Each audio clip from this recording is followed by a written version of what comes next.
생산과 소비 브로그 시작했습니다. 노무현 정부 시절에 있었던 한미 FTA 협상을 살펴보고 있는 거죠. 미국이 왜 한미 FTA를 요구했나요? 그거야 이제 이익을 얻기 위해서죠. 한국을 통해서. 자동차 산업을 예로 들었죠. 한국은 그래요. 미국 자동차에 8%라는 관세를 부과하고 있었죠. 그걸 철폐하면 미국 차를 팔아먹기 쉬워지잖아요. 근데 이제 한 20년이 지난 결과는 정반대로 나타났죠. 미국 차는 잘 안 팔렸죠. 미국 자동차 산업에 문제가 생겼기 때문이죠. 그래요. 미국 차가 별로 경쟁력이 없었다. 가격만 비싸고 가격 대비 품질은 뭐 별로였다. 그래서 한국에서 큰 성공을 거두지 못했다.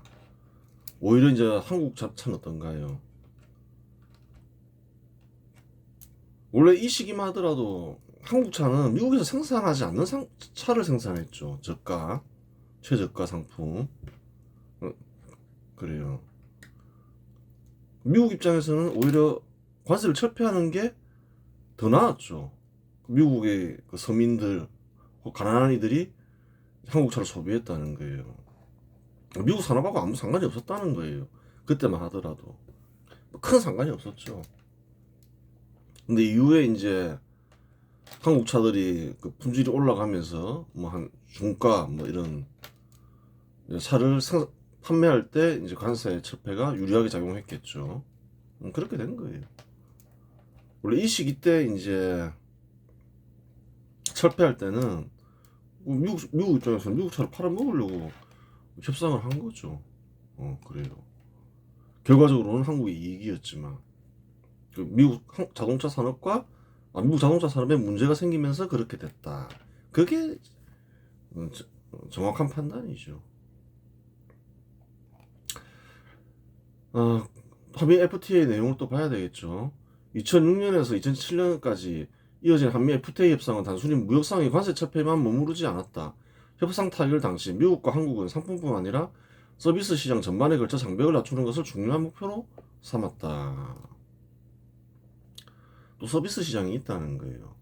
미국 무역 대표부는 미국의 우수한 금융, 법률, 통신 등 다양한 서비스를 제공하고 한국으로부터 이익을 얻을 수 있다고 생각했다. 이익을 많이 얻고 있죠. 성공한 거죠, 이거는. 그래요. 제조업에서 이익을 좀 보려고 했는데, 그거는 이제 미국 산업에 문제가 생기면서 이익은 못 본 것에 불과하죠. 서비스 산업에 진출하기 위해서는 규제, 면허, 지분 제한 등 제도적 장벽을 철폐해야 했다. 그래서 한미 FTA는 서비스 분야에서 규제 투명성 강화, 외국 기업의 시장 접근 확대, 차별적 규제 철폐를 핵심으로 삼았다. 그래서 서비스 산업을 하기 위해서는 뭐 여러 가지가 필요하잖아요. 복잡하잖아요. 뭐 법률 서비스 하려면 또 필요한 어떤 조건들이 있고 함부로 아무렇게나 할 수가 없다는 거예요. 뭐 면허도 필요할 수 있고 뭐 그렇죠. 자격증도 필요할 수 있고. 이후에 은행, 보험, 증권 등에서 미국 기업의 한국 시장 접근성이 확대되었다. 또한 미국 로펌이 한국 로펌과 협력하거나 합작 형태로 한국 시장에 진출할 수 있는 길이 열렸다. 예를 들어 롭스앤그레이는 서울의 외국법 자문 법률사무소를 개설해 한국 기업들과 활발히 협업하고 있다. 할 수 있는 업무들이 생긴 거죠. 허가를 해준 거죠. 물론 아직 법률 서비스에는 규제가 많다. 국제거래, 해외 투자, 국제중재 등 국제 업무만 가능하고 한국 법률 자문이나 소송 대리는 불가하다. 기업들이 이제 많이 거래를 하게 되는 거죠. 한국은 해외 투자도 많이 하잖아요. 국제거래도 많이 하고. 뭐 기타 회계, 컨설팅, 엔지니어링 등 전문 서비스 분야에서도 외국 기업에 대한 차별적 규제를 완화했다. 그때 이제 협상을 한 거죠. 한국도 필요한 거죠, 뭐. 그래요. 국제거래, 해외 투자 이런 거 할 때 이제 법률 서비스를 필요로 하잖아요. 서비스 좋은 그래요. 법률사무소가 거래를 하면 한국도 이익이죠. 미국 정부는 한국의 IT 시장을 매우 중요하게 보았고 FTA를 통해 접근성을 높였다. 이것도 중요하죠. 당시 한국의 통신 IT 서비스 시장은 한국 외국 기업의 지분 제한, 복잡한 인허가 절차, 규제의 불투명성으로 인해 진입 장벽이 높다는 평가를 받고 있었다. 미국은 이를 오랫동안 문제로 제기해왔고 한미 FTA 협상 과정에서 이러한 장벽을 완화하는 조치를 강하게 요구했다. 실제로 FTA에는 외국 기업의 지분 제한을 완화하고 규제 변경 시 투명성을 강화하는 조항이 포함되었다.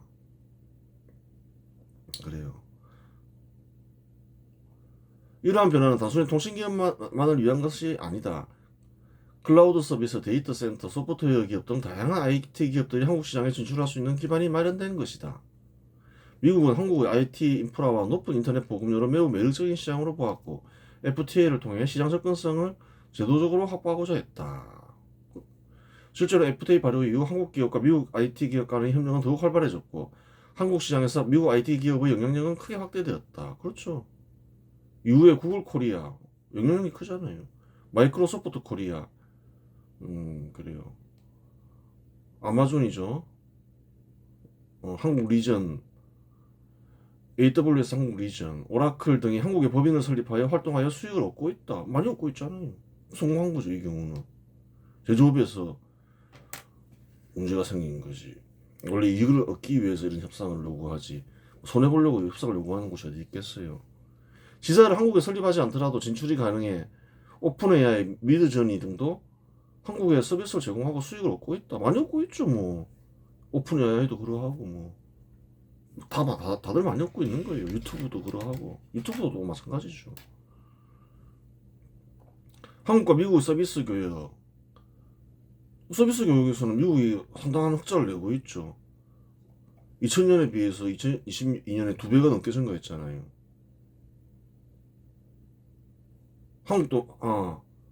한국도 많이 증가하긴 했지만, 2배가, 한국은, 한 3배 증가했고, 미국도 한 3배가 증가했는데, 미국이 훨씬 많이 수출하죠. 흑자가 한 120억 달러니까, 100억 달러, 1000억 조, 10조, 100조, 100만, 1000만, 억, 10억, 100억, 1000억 조, 10조. 10조가 훨씬 넘죠. 잡히는 것만 하더라도. 그래요. 생산물 교육에서 미국은 선진국의 함정에 빠져 오히려 한국이 더 큰 이익을 보았지만 서비스 교육에서는 미국은 한국을 통해 큰 이익을 보았음을 확인할 수 있다. 서로 이익을 크게 본 거예요. 서로. 일방적이진 않았죠.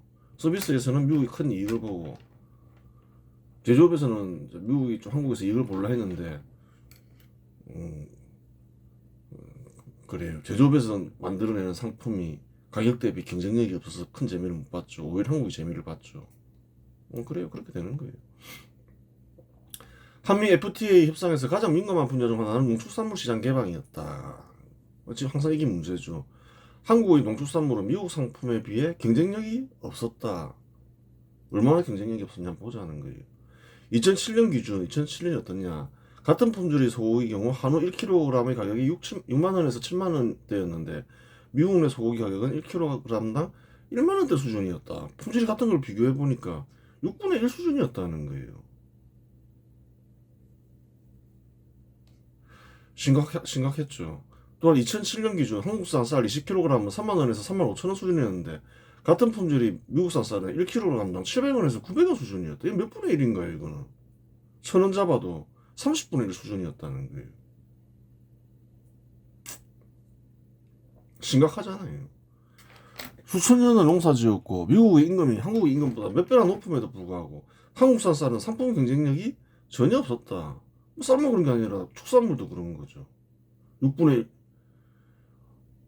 미국은 한국보다 임금도 비싸잖아요. 근데 소고기 가격이 6분의 1 수준이더라. 쌀은 또 마찬가지죠. 뭐 쌀도 뭐 이거는 뭐 30분의 1 수준인 거죠. 심각한 거예요, 사실은. 한국 농축산업이 심각한 거죠. 너무 비싼 거죠. 생산성이 너무 없다는 말이죠. 보호하기 위해서 도시민들이 비싸게 사주고 있는 거예요. 그 굉장히 비싸게 사주고 있는 거죠. 쌀은 한 30배 정도 비싸게 사주고 있는 거고. 이제 그 유통 뭐 여러 가지 수입할 때 또 비용이 들어가니까 그래도 굉장히 비싸게 사고 있겠죠. 소고기도 그렇고. 빨리 생산성을 강화시켜야 되는 거예요. 언제까지 허용되는 게 되는 일이 아니라는 거예요. 비싸도 적당히 비싸야지. 너무 비싸잖아요. 이와 같이 된 데는 1949년 농지개혁까지 거슬러 올라간다. 왜 이렇게 돼버렸지? 이렇게 생각할 수 있잖아요. 쌀 농사는 수천 년 지었다는데 뭐 30배나 비싸고 이상한 일이 벌어진 거잖아요. 미군 사령관 하지는 소작농 문제를 해결하기 위해 토지 재분배를 계획했다. 좀 역사적 배경을 알아야 되는 거죠. 소작농이 자기 땅이 없는 경우죠. 자기 땅이 있어도 좀 땅이 부족하거나 뭐 굉장히 못 살았죠. 50% 이상 소작농을 걷어갔죠. 토지를 제공해준 대가로. 소작농이 비참하게 살았다는 거예요. 그 문제를 해결해야 되겠다. 누가 처음 계획했냐? 미군 사령관 하지였다는 거예요. 처음 계획. 이런 거 역사에서 안 가르쳐 주잖아요. 역사에서 굉장히 중요한 일임에도 불구하고 중요한 건 하나도 안 가르치죠. 고대에는 신분과 권력을 이용한 토지 수탈이 심했기 때문에 토지 재분배는 반드시 필요한 작업이었다. 미군 사령관 하지 농지 계획은 일부 실시되다가 중단되었는데 이승만 정부가 계승하여 다시 실시되었다. 소작농들한테 이제 농지를 나눠주는데 헐값에 사가지고 헐값에 파는 거죠. 다시 실시될 때 문제가 생겼다는 거예요. 다시 실시될 때 큰 문제가 발생하였다. 미군 사령관 하지 계획안을 그대로 실시하였으면 농업 역시 발전할 수 있었겠으나 공산주의 계열 인사인 농림부 장관 조봉암이 농민 보호책을 대거 첨가시킴으로써 농업이 발전할 수 있는 길을 막아버렸다. 그래요. 재분배했으면 됐지 왜 또 보호책을 집어넣냐는 거예요. 그 결과 50년 이상 세월이 지남에 따라 농축산물의 상품 경쟁력은 거의 실종되고 말았다. 이후에도 계속 보호책만 나오는 거죠. 최근에도 보호책이 있잖아요. 쌀 사주겠다고. 그런 게 좋은 게 아니라는 거예요. 사령관 하지는 거의 뭐 그냥 규제 없이 그냥 토지를 재분배했다는 거예요. 특별한 규제가 없었다는 거예요. 그러면서 이제 농민들 간에도 경쟁을 하고 거기서도 기업이 생기고 또 생산성을 강화하고 큰 기업이 생기고 생산성이 강화되면 어떻게 되나요? 그 생산성이 높은 기업에서 일하는 근로자들은 소득이 높아지잖아요. 그런 걸 알아야 된다는 거예요. 한미 FTA 협상에서 농축산물 분야는 가장 치열한 공방이 벌어진 분야였다. 한국은 개방을 최대한 늦추려했고 미국은 세계 최대의 농축산물 수출국으로서 한국 시장을 전략적 시장으로 보았다. 당연하죠 뭐. 이거 돈 든다 생각하겠죠. 가격 경쟁력이 있잖아요. 품질 대비 뭐 똑같은 품질인데 뭐 쌀은 뭐 30분의 1 가격이고 미국은 소고기도 한 6분의 1 가격이고 결국 협상 결과는 미국이 요구한 방향으로 크게 기울어졌다. 쇠고기의 경우 한국 정부는 40%의 관세를 오렌지, 체리, 포도 등 주요 과일류도 계절별, 품목별로 관세 철폐 일정을 설정했다. 다만 한국의 식량 안보와 농업 구조를 고려해 쌀은 협상 대상에서 제외되었다. 그래요. 제외할 수는 있어요. 당장 뭐 쌀. 근데 이제 해야 될 게 뭔가요? 쌀을 생산 안 할 수는 없다. 농업을 포기할 수는 없다. 너무 위험하다. 그럼 그 뒤에 이제 생산성 강화 정책이 되었다는 거예요. 근데 그런 정책이 없잖아요.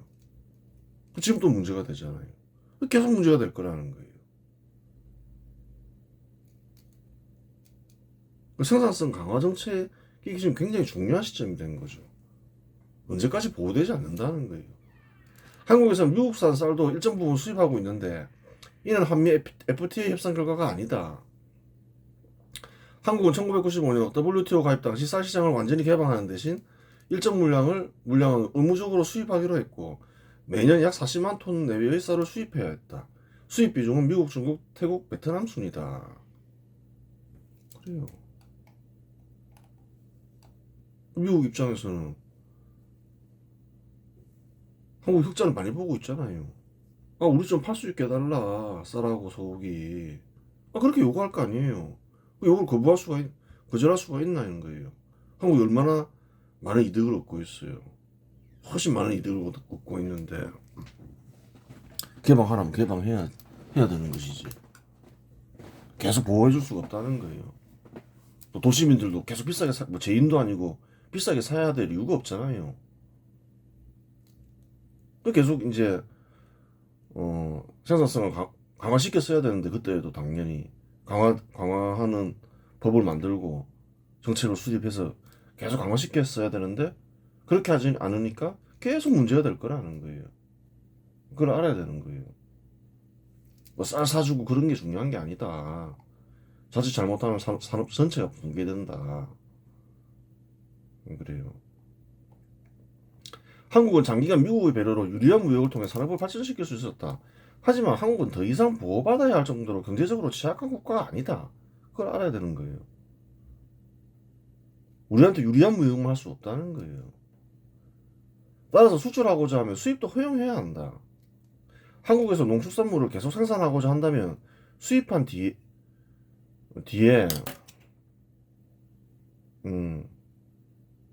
생산이 가능할 정도로 생산성을 향상시켜야 한다. 그래요. 보호하는 데는 한계가 있다. 언제까지 보호해주는 게 불가능하다. 그 정의롭냐는 거예요. 우리한테 유리한 건 팔아먹고 우리한테 불리한 거는 수입 안 하겠다. 말도 안 되는 소리라는 거예요. 불이한 일인 거죠. 국제무역에서.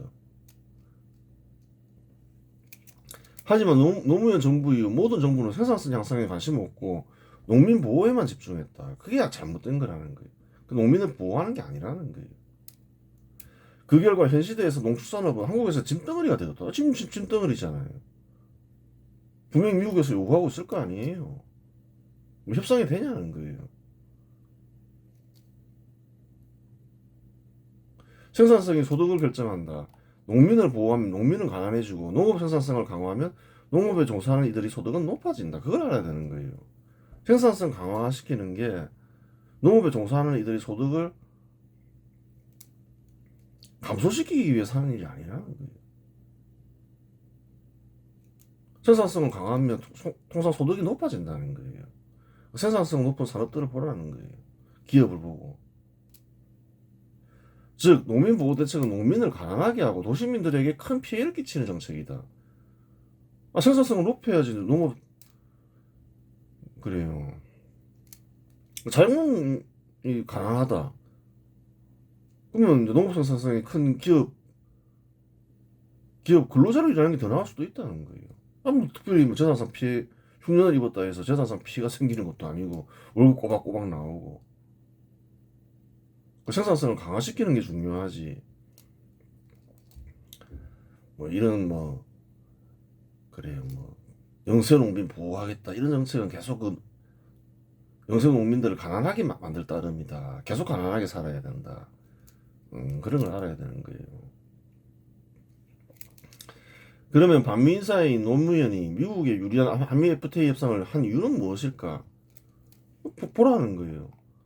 결과적으로 한국에 이익이 있었다 하더라도 기본적으로 이 한미 FTA 협상은 미국 이익을 위해서 한 거라는 거예요. 근데 왜 반미 인사인 노무현이 했을까? 생각해 볼 수 있는 거죠. 2006년 5월 지방자치선거에서 참패한 노무현은 미국의 요구를 거절할 정도의 정치력을 지니지 못했다. 미국 요구했겠죠. 근데 거절해요. 대놓고 반미를 해요. 이제 제재가 들어올 수도 있고 그렇겠죠. 미국이 관세를 자동차에 8% 부과할 수도 있고 그럴 거 아니에요. 그런 것을 반미를 무릅쓰고 미국의 요구를 거절할 수가 없었다는 거예요. 아니 저번 시간에 봤잖아요. 선거 결과 보라는 거예요. 2006년 한나라당 12곳 이기고 열린 우리 소속 한 곳 이겼다는 거예요. 전북에서. 기초자치단체장 선거를 보면 한나라당이 155명 당선됐고 열린 우리당 19명 당선됐다는 거예요. 이미 정치력을 완전히 상실했다는 거예요. 2006년 이제 선거를 통해서.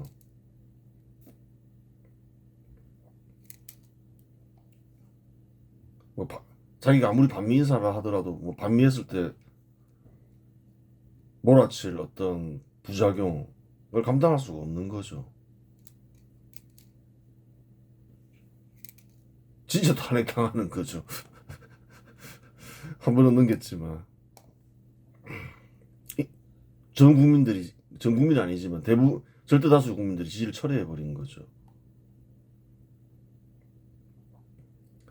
미국의 요구인 한미 FTA를 거절했을 때 발생할 수 있는 절대 다수 국민들이 반발을 감당할 수 없었던 것이다. 그래서 이제 할 수 없이 한 거죠. 그렇게 된 거예요. 그래요. 이번 시간에서 마치겠습니다.